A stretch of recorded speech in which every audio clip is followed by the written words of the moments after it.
English India YouTube channel. This is Sarita Singh. आज के video lecture में हम जिस टॉपिक को डिस्कस कर रहे हैं वो है difference between adverb of time and adverb of frequency.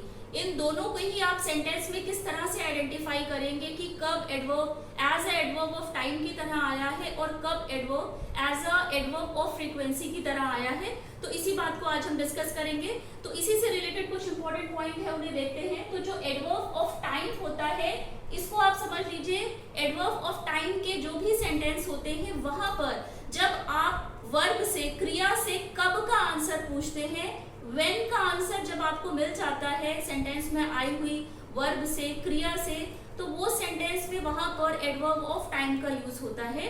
तो एग्जांपल देखते हैं इसके। जैसे कि जो एडवर्ब ऑफ टाइम है वो हमेशा ही या तो सेंटेंस की बिगनिंग में आता है या सेंटेंस के एंड में आता है। एग्जांपल देखते हैं, I'll meet you tomorrow। तो tomorrow यहाँ पर एडवर्ब ऑफ टाइम की तरह आया है क्योंकि जब आप वर्ब से आंसर पूछोगे कब, जब आप वर्ब से कब पूछोगे या आप वर्ब से व्हेन पूछोगे तो उसका जो आंसर आपको मिलता है वो होता है एडवर्ब ऑफ टाइम। तो यहाँ पर है I'll meet you tomorrow, मैं तुमसे कल मिलूंगा। तो जब आप पूछेंगे कब मिलोगे तो आंसर आ रहा है कल। तो यहाँ पर जो tomorrow है ये एडवर्ब ऑफ टाइम की तरह आया है क्योंकि हमें व्हेन का आंसर मिल रहा है। अब जो एडवर्ब ऑफ टाइम के जो भी एडवर्ब्स होते हैं वो या तो सेंटेंस की बिगनिंग में आते हैं या सेंटेंस के एंड में आते हैं या सेंटेंस की बिगनिंग में भी आ सकते हैं। जैसे कि टुमारो आई मीट यू, तो यहाँ पर वर्ब मीट है। जब आप क्रिया से पूछोगे कि कब आओगे, व्हेन का आंसर जब आपको मिला है, क्या मिला है, टुमारो। तो टुमारो यहाँ पर एडवर्ब ऑफ टाइम की तरह आया है क्योंकि इसने हमें काम के होने के समय को बताया है कि काम कब होगा या मिलना कब होगा। तो टुमारो यहाँ पर as a adverb of time की तरह आया है, एंड में भी आता है, स्टार्टिंग में भी आता है। एडवर्ब ऑफ टाइम के जो भी एडवर्ब्स होते हैं, अब early, last, before, yet and immediately ये यूज होते हैं हमेशा ही सेंटेंस के एंड में। सेंटेंस के एंड में हमेशा ही early, last, before, yet, immediately ये हमेशा ही ये जो एडवर्ब ऑफ टाइम है ये सेंटेंस के एंड में आते हैं। जैसे कि शी अराइव्ड लेट, तो लेट यहाँ पर क्या है, एज एन एडवर्ब की तरह आया है, लेकिन एडवर्ब में भी ये एडवर्ब ऑफ टाइम की तरह आया है। जब आप वर्ब से आंसर पूछोगे शी अराइव्ड, वो कब आया था, तो आपको व्हेन का आंसर मिल गया, वो लेट आया था, मतलब वो देर से आया था। सेंटेंस भी आप भी पढ़ के आइडेंटिफाई करेंगे। अब शी लेट अराइव्ड ये सेंटेंस भी ग्रामेटिकली इनकरेक्ट है, तो सेंटेंस पढ़ के आप भी आइडेंटिफाई करेंगे कि ये वर्ब है, वर्ब को डिफाइन करने वाले वर्ड्स हमेशा ही एडवर्ब होते हैं। अब वो कब आया था, वो लेट आया था, तो यहाँ पर late as an adverb of time की तरह आया है। सेकेंड एग्जाम्पल है द ट्रेन केम अर्ली, तो यहाँ पर क्या है, जब आपने वर्ब से पूछा कब आई थी, ट्रेन कब आई थी, तो वो अर्ली आई थी, जल्दी आई थी। तो यहाँ पर आपको वर्ब से व्हेन या कब का आंसर मिल रहा है, यहाँ पर early as an adverb of time की तरह आया है क्योंकि इसने टाइम को बताया है। और हमेशा ही जो अर्ली होता है, लेट होता है, बिफोर, यट, इमीडिएटली, ये हमेशा ही सेंटेंस के लास्ट में आएगा as an adverb. Next example है डू इट इमीडिएटली, तो यहाँ पर इमीडिएटली क्या है, एडवर्ब ऑफ टाइम है क्योंकि आपने व्हेन का आंसर पूछा, कब करना है, व्हेन कब करना है, डू इट इमीडिएटली, बिल्कुल अभी करना है। तो यहाँ पर immediately as a adverb of time की तरह आया है बट सेंटेंस के लास्ट में आएगा। अब स्टिल का हम यूज करते हैं आफ्टर वर्ब बी के बाद में, but before other verbs. Be की फॉर्म में क्या होता है, बी की जो फॉर्म होती है उसमें आता है is, am, are, was, were, been, या बीन जो है ये बी के फॉर्म होते हैं। तो बी के जो फॉर्म होते हैं, जो ऑक्सिलरीज वर्ब होती हैं, उनके बाद में हमेशा उनके बाद में स्टिल आएगा, लेकिन जो अदर वर्ब्स होंगी जैसे कि वो मेन वर्ब भी हो सकती है, मॉडल वर्ब्स भी हो सकती हैं, तो उनके बाद में अदर वर्ब्स के बाद, अदर वर्ब से पहले स्टिल आएगा। एग्जांपल देखते हैं, ही इज स्टिल रॉन्ग, तो यहाँ पर स्टिल का मतलब होता है अभी भी। अगर अभी भी का सेंस आता है, ही इज स्टिल रॉन्ग, वो कब क्या है, मतलब अभी भी वो रॉन्ग है, तो हमें व्हेन का आंसर मिल गया कि वो कब रॉन्ग है, वो अभी भी रॉन्ग है। तो यहाँ पर still as an adverb of time की तरह आया है। हेल्पिंग वर्ब है यहाँ पर, इज है यहाँ पर, इज बी का फॉर्म है, बी की फॉर्म के बाद स्टिल आएगा, और कोई भी अदर वर्ब होगी उससे पहले स्टिल का यूज होगा। तो स्टिल यहाँ पर एडवर्ब ऑफ टाइम की तरह आया है। She still does not feel bad about the incident. तो यहाँ पर ये बोला गया है कि अभी भी उसे उस इंसिडेंट के बारे में बैड फील नहीं हो रहा है। स्टिल का सेंस आएगा अभी भी।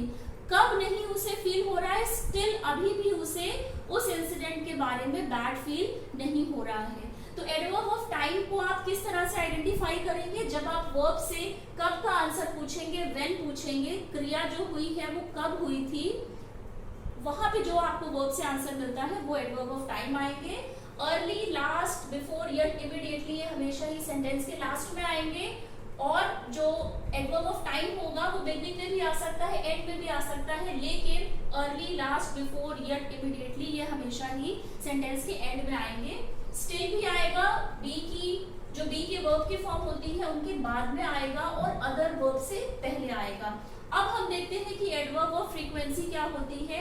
एडवर्ब ऑफ फ्रीक्वेंसी का मतलब होता है कि किसी भी सेंटेंस में जो क्रिया हुई है उसके होने की आवृत्ति क्या है, मतलब सेंटेंस में जो एक्शन हुआ है वो कितनी बार हुआ है। जब हमें वर्ब से हाउ ऑफन का आंसर मिलता है कि जो वर्ब हुई है वो हाउ ऑफन कितनी बार हुई है, तो वहां पर हमें जो भी आंसर मिलता है वो हमेशा ही एडवर्ब ऑफ फ्रीक्वेंसी की कैटेगरी में आते हैं। वर्ब के क्रिया के बार बार होने को ही एडवर्ब ऑफ फ्रीक्वेंसी में रखा गया है। एग्जांपल होते हैं यहाँ पे देखिए, adverb of frequency after the verb B before other verb. तो यहाँ पर भी जो एडवर्ब ऑफ फ्रीक्वेंसी है वो हमेशा ही आती है बी की फॉर्म के बाद की। बी की फॉर्म में है is, am, are, was, were, been, और बीन है बी के फॉर्म। हमेशा ही जो एडवर्ब ऑफ फ्रीक्वेंसी होती है ये बी की फॉर्म के बाद में आती है, लेकिन जो अदर वर्ब्स होते हैं जैसे कि मेन वर्ब हो गया है उससे पहले आएंगे। तो एग्जांपल देखते हैं, ही इज नेवर लेट। तो यहाँ पर नेवर क्या है, एडवर्ब ऑफ फ्रीक्वेंसी है। इज क्या है, यहाँ पर बी का फॉर्म है। ही क्या है, सेंटेंस का सब्जेक्ट है। तो ही इज नेवर लेट। अब आप वर्ब से पूछोगे कि वो कितनी बार लेट होता है, हाउ ऑफन, वो कब लेट होता है। अगर आपने ये पूछा कि वो कब लेट होता है, कब होता है, तो कब का आंसर आपको यहाँ पर नहीं मिल रहा है। अगर आप सेंटेंस में ये पूछोगे कि वो कितनी बार लेट हो रहा है, हाउ ऑफन का अगर आपको आंसर मिलता है, तो वहां पर वो adverb as a adverb of frequency की तरह आते हैं। वो कितनी बार लेट होता है, कभी नहीं होता है। तो नेवर यहाँ पर as a adverb of frequency की तरह आया है। नेक्स्ट एग्जांपल है, ही समटाइम्स बिहेव्स नॉर्मली। तो यहाँ पर जो नॉर्मली है वो आपका है एडवर्ब ऑफ मैनर है, क्योंकि मैनर के बारे में बताया गया है कि कैसा काम को करने का ढंग क्या था उसके। अब यहाँ पर ही समटाइम्स बिहेव नॉर्मली, तो जो समटाइम्स है वो एडवर्ब ऑफ फ्रीक्वेंसी की तरह आया है, क्योंकि जब आपने वर्ब से आंसर करा है, बिहेव से यहाँ पर एज अ वर्ब आया है, जब आपने वर्ब से आंसर करा है कि वो नॉर्मली बिहेव कब करता है या कितनी बार करता है, तो आपने क्या बोला, सम टाइम, की कभी कभी करता है या शायद कभी नहीं करता है। तो सम टाइम यहाँ पर as an adverb of frequency की तरह आया है। नॉर्मली यहाँ पर एडवर्ब ऑफ मैनर है, क्योंकि उसने ढंग को बताया है कि काम किस तरह से हुआ है। तो ही समटाइम्स बिहेव नॉर्मली, तो यहाँ पर sometime as adverb of frequency की तरह आया है, क्योंकि जब वर्ब से आपने पूछा है कितनी बार, हाउ ऑफन, तो वो समटाइम्स मतलब कभी कभी। अब जो एडवर्ब ऑफ फ्रीक्वेंसी होती है वो कॉन्टिन्यूअस के टेंस में आती है, परफेक्ट के टेंसेस में आती है, विद मॉडल्स के साथ भी आती है, यूज्ड आफ्टर ऑक्सिलरीज। तो ये सभी जो कॉन्टिन्यूअस, परफेक्ट या मॉडल वर्ब्स के जो भी एग्जांपल हैं, यहाँ पर ऑक्सिलरीज के बाद में आती है। आफ्टर मतलब होता है बाद में, तो यहाँ पर जो एडवर्ब ऑफ फ्रीक्वेंसी है वो बाद में आती है। एग्जांपल देखते हैं, he can never deceive you। तो यहाँ पर can क्या है, मॉडल ऑक्सिलरी वर्ब है, हमने क्या बोला था, कॉन्टिन्यूअस के, परफेक्ट के टेंसेस में, और जब सेंटेंस में मॉडल ऑक्सिलरीज आती हैं तो वहां पर एडवर्ब ऑफ फ्रीक्वेंसी उनके बाद में आती है। तो यहाँ पर नेवर क्या है, एडवर्ब ऑफ फ्रीक्वेंसी है।